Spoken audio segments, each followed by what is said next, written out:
You don't have to get angry or bothered by anyone else anymore.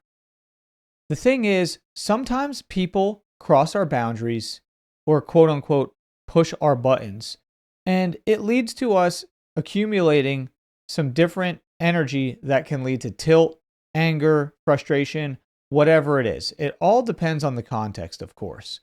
So, for example, you might have somebody who is bothering you over a long period of time because they're doing things that you feel cross your boundaries. And that can be frustrating, and it can lead to you being bothered by this person and triggered by them. There's also situations where you could just be minding your own business and somebody does something that really upsets you. Maybe they cut you off in traffic and put you in a dangerous situation. Or maybe they try to cut you in line. Or maybe they just bump into you because they're not minding what they're doing and then they don't apologize. And these are just more random situations that can lead to you being frustrated in the moment. So there's two types of things happening here. There's one, which is somebody who repeatedly bothers you in a way that crosses your boundaries. And then two, somebody who you don't even maybe know them, and there's a short-term thing that they do. They do something that triggers you because they cross a boundary very, very quickly or abruptly or something like that in an unexpected way. Now, both of these situations do require you to understand that boundaries are important to us.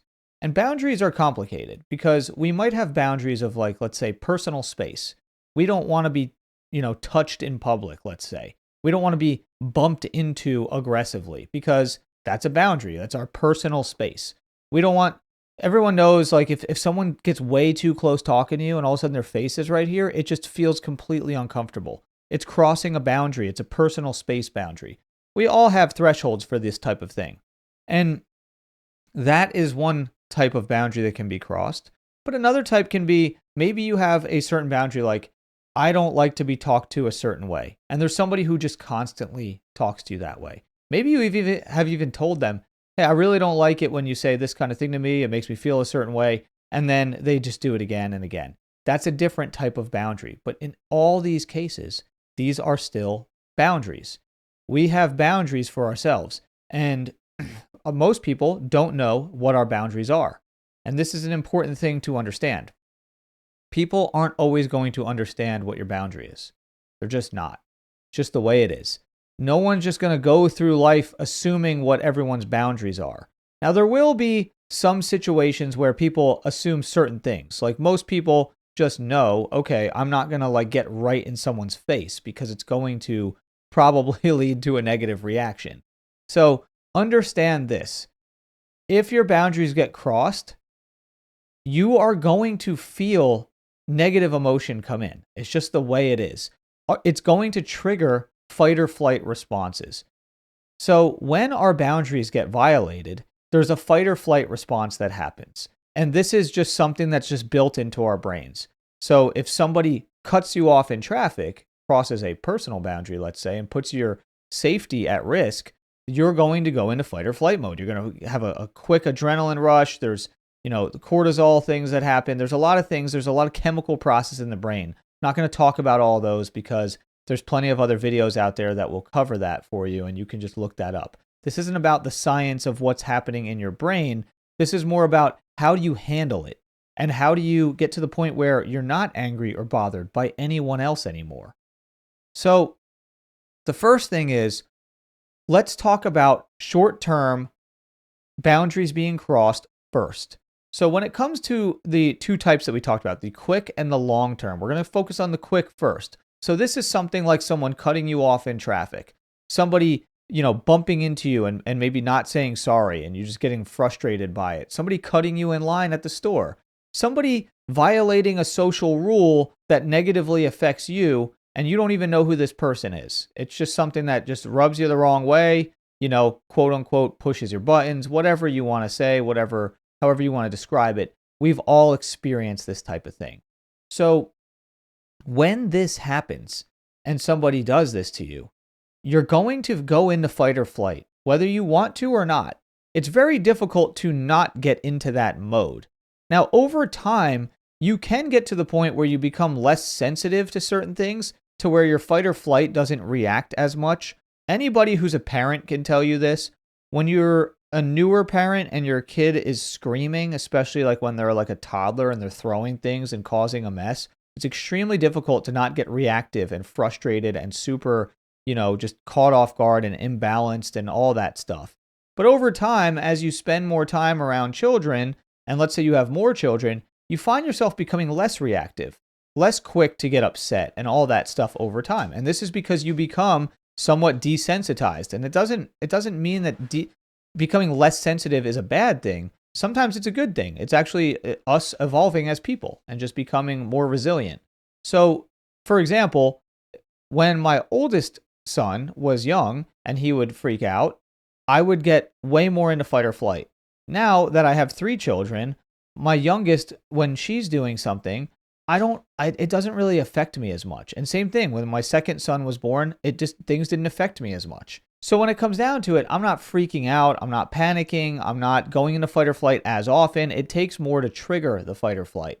So some of this happens over time through practice. And what that is that you have to actually practice. You have to actually practice letting it go. So while you get into fight or flight in a moment, you have to practice adjusting your behavior. So we can't necessarily control our emotions. We can't make ourselves feel a certain way when something happens. If there's a transgression in our life, we can't make ourselves just be like, oh, well, I don't care about it. Oh, well. That's just not true. That's not the way it is. If you get angry about something, you get angry about it. But what you can do is you can control what your behavior is afterwards. So the first thing is we can control how we react to situations. So let's say someone cuts us off in traffic and we get this spike of, adrenaline, our cortisol gets all out of whack and everything just starts to feel way intense and we're upset. Well, instead of screaming out and cursing and freaking out and speeding up and driving aggressively, you can still feel the emotions, but you can choose to have a calm behavior that comes afterwards. Now, choosing that calm behavior will eventually signal to your brain that it's okay to just relax. Now, eventually, what will start to happen is you won't spike as high when things happen to you. You might still feel it. You might still react. Oh, they cut me off. I need to settle down for a second. You might still feel that. That doesn't mean that you have to completely react though. And because you're not reacting so aggressively, what happens is you come down way faster. So you don't spike as high and you come down faster. So this is how you start to adjust your short-term boundaries being crossed. And when you're dealing with quick situations. Now, of course, if you're approaching a new situation, it might be different. So, let's say somebody starts a physical altercation with you and you're not used to that sort of behavior. Obviously, you're not just going to be able to immediately not react to it the first time that you're experiencing it. It takes practice with certain things. So this process only works well with things that happen on a somewhat regular basis, or they happen more frequently than, maybe just once every few years or whatever it is. Now, if it's something like that where somebody is creating a problem with you and whatnot, the practice that you get from some of these other endeavors can still carry over. So for example, if you're a parent, you're probably going to be more patient with other people if you've developed that level of patience over time. So that's another thing that you can do. Now, let's talk about long-term boundaries being crossed, because here's the thing. We're going to talk about long-term boundaries being crossed and how to deal with this. But then what I talk about and how to deal with this will go back and apply to short-term and quicker boundaries being crossed. And this is all going to tie together. So even though I'm breaking it down to 2 different ways, all the practices that you do with long-term actually help with short-term as well. And they will help to reinforce the behavioral adjustments that you make that actually affect how your brain reacts to the situations. So let's get into this. Let's talk about something that I like to call perceptual positions. So perceptual positions comes from NLP, neuro-linguistic programming, which is what I am trained in. So perceptual positions is a type of practice in NLP to help somebody learn how to deal with conflict with other people. So you can deal with this. This is only going to apply when the situation involves somebody else. Now, there's some situations where you might get reactive to something happening that isn't necessarily somebody else, but that's for a different video and different time. Right now, we're talking about if somebody else is causing you to get angry or bothered, how do you deal with this? And so, when we talk about boundaries, we only really need to communicate our boundaries to somebody one time. Now, sometimes you can remind people a couple times, you can give them a chance or whatever. If like maybe like they could have forgot or whatever. So you can sometimes give people some chances, but you really should only have to communicate your boundaries to somebody if you do it properly one time. Again, there's some caveats here. Sometimes you have to remind people of things, or sometimes maybe they weren't paying attention or you didn't explain it well. So just keep that in mind. But if you have to tell somebody what your boundary is 10 times and it's the same problem 10 times, well, at this point, you're probably not handling the way that they're doing things in a way that is causing them to just stop doing it, right? So, for example, let's say you have somebody who's crossing a boundary with you. Let's just say you have a friend. I'm not going to use a work example. I'm going to use a friend example. Let's say you have a friend who's trying to constantly tell you what you should be doing as a father. So let's say he's a father and you're a father, and maybe he's had kids longer than you. And he tries to tell you what you should be doing. You say to him, hey, listen, man, I appreciate you. You're a good friend to me. But I really don't want unsolicited parenting advice. I'm just like, it comes off a certain way. I'm not looking for that. And you very clearly communicate, I don't want unsolicited parenting advice. Look, if I ask you, then great. But I don't want you to just be telling me what I should be doing all the time as a father. I don't like it. It's bothering me, whatever. You tell them that it's bothering you. You tell them that you don't like this. So you're explaining the boundary. I don't want that to happen. And let's say that this person does it again. And then you say, hey, remember what I told you? And then they do it again. And then, hey, remember what I told you? Remember I told you I didn't want you to do this? And then eventually you start screaming at them and it gets escalated. Obviously, like that's not going to work. That's not a good way to handle things. But if you've communicated to them your boundary and they want to keep crossing it, there has to be some sort of consequence. And that consequence should not be something absurd, but it could just be something of, all right, listen, I've communicated to you what I needed out of this and what my boundaries are. You obviously don't respect those. If you can't respect those, then I'm going to have to create distance with you. And then if they don't take that well, then you just do it. You create distance. Maybe you don't really talk to them too much anymore. I'm not saying you have to cut people out of your life all the time or anything like that. That's not always good advice. But, maybe you have to deal with this person in some capacity, but you can create that distance and space and they can decide how they're going to react. And I've seen this work with people before. I've seen people do this where they actually create distance. They don't necessarily scream at the person or cut them out of their life and say, you know what, I'm done with you. And they don't turn it into some aggressive negative thing. They just communicate what they need. Person crossed their boundaries. Then they say, hey, I'm creating distance. That's it. And they tell them what they're doing. And they actually follow through and they do it. And then if that person values the relationship, they will come around and apologize or at least change their behavior, in which case you can start to let them back in and see how it goes and see if they can be respectful or not.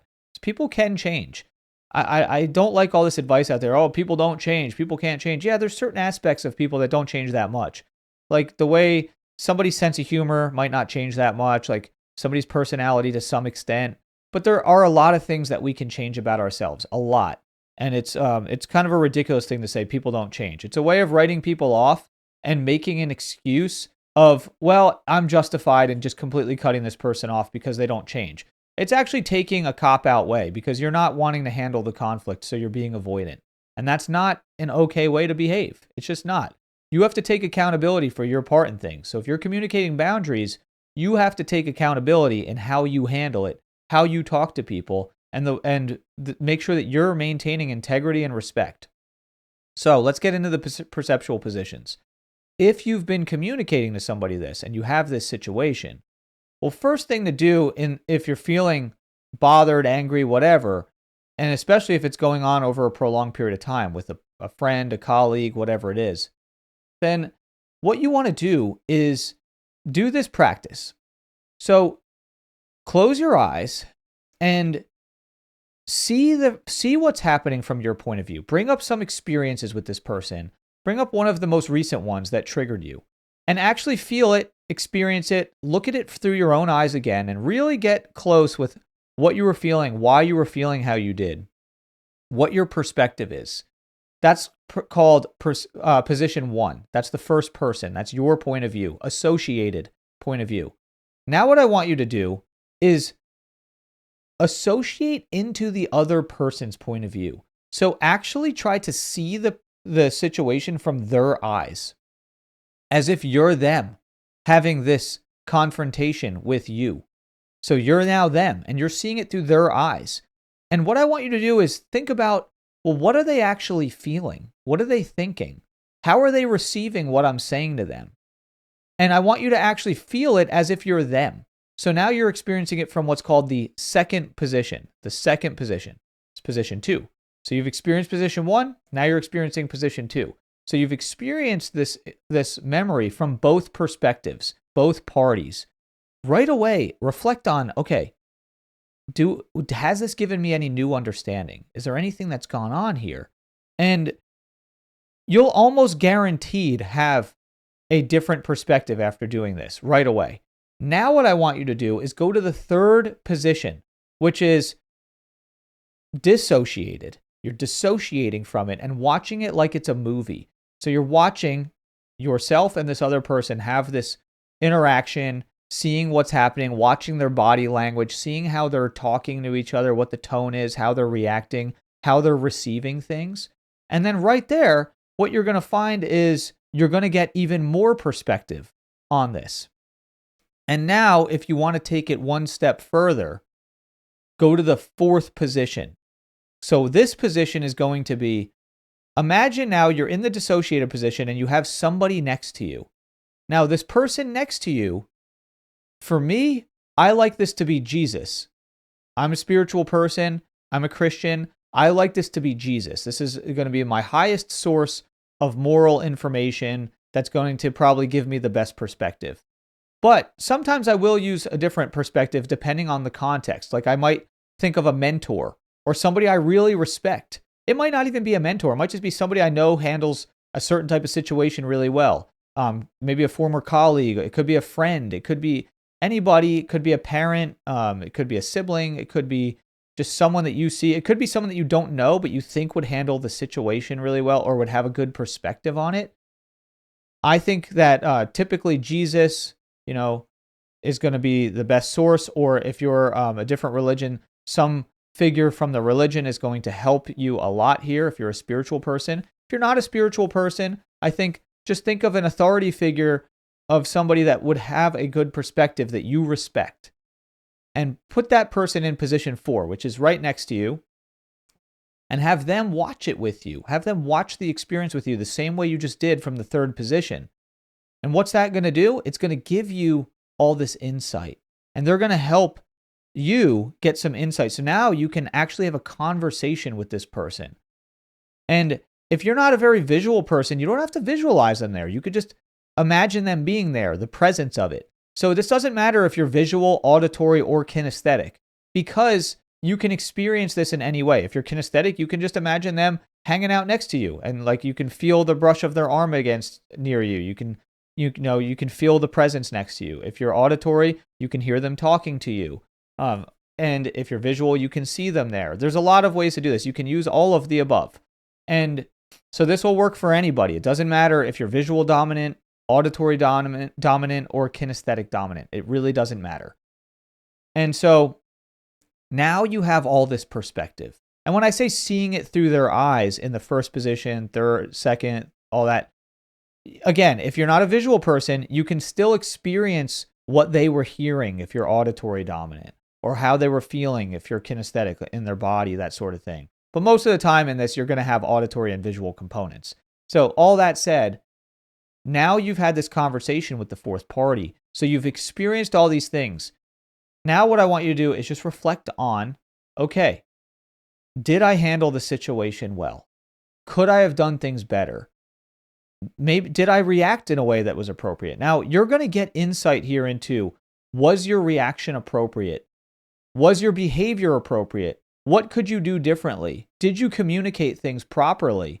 Were you effective in it? Are there things that maybe you need to apologize for here?